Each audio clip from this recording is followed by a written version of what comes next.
Hello, hi guys, selamat datang ke channel YouTube aku. Kalau korang baru dalam channel ni, aku akan kongsikan tentang gadget dan serba sedikit tentang makanan sebab aku bekerja dalam bidang tu.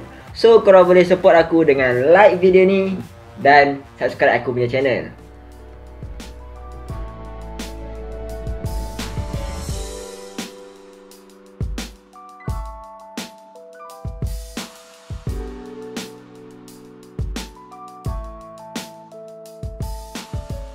Jadi menerusi Twitter John Prosser pada tanggal 1 April, dia ada beritahu yang iPhone 9 akan dilancarkan tak lama lagi.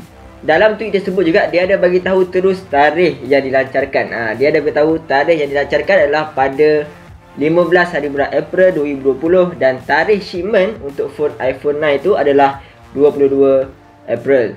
So dalam masa 2 minggu lagi dan kita have to stay tune. Kita tengok apa yang menarik dengan iPhone 9 ni. Jadi since iPhone 9 akan keluar tak lama lagi, dalam masa 2 minggu lagi, aku akan sembang serba sedikit yang berkemungkinan besar dia akan menggunakan spesifikasi ini untuk iPhone 9 ni. Jadi antaranya yang agak hamba lah, dia punya design dia adalah sama macam iPhone 8. Dia macam kau lancarkan phone 2017 tapi pada 2020. Okay, fine.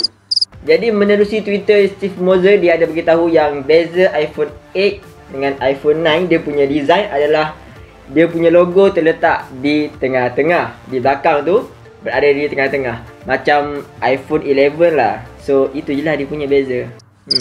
Fine. Okay. Dan macam aku cakap tadi, design dia sama dengan iPhone 8. Kalau korang tengok di bahagian depan pun, korang akan dapat bezel yang sangat tebal.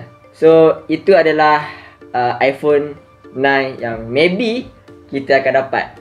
Dan kalau dia buat yang full screen, dia macam kau nak buat iPhone 9 ke kau nak buat iPhone 11 versi 2. Dia macam tu lah.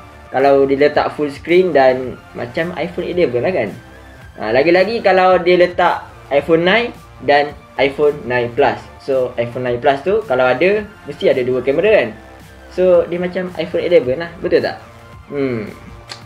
So tak apa, kita tengok macam mana dia keluar nanti. Jadi untuk kamera, dia menggunakan satu kamera saja untuk iPhone 9. Dan kalau dikeluarkan iPhone 9 Plus, yes, akan ada 2 kamera. Dan macam aku cakap tadi lah, iPhone 11 lah.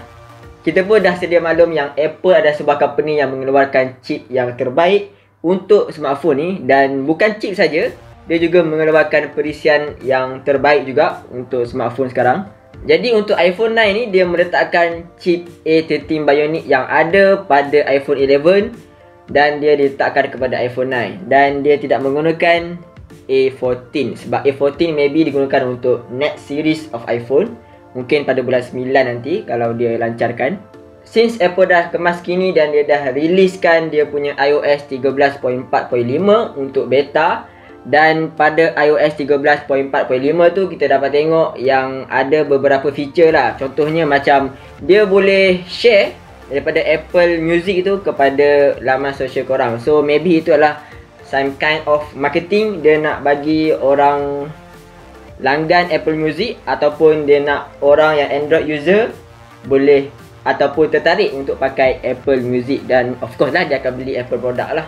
So maybe itu some kind of marketing lah. Jadi ini adalah yang paling menarik, iaitu iPhone 9 boleh dijadikan sebagai kunci kereta untuk kereta yang telah dikeluarkan pada masa sekarang dan juga akan datang. So contohnya sekarang kita ada satu kunci kereta yang mana kita perlu letak dalam poket je bila kita masuk dalam kereta dan kita boleh terus start engine kan. So macam tu lah dia punya features dia.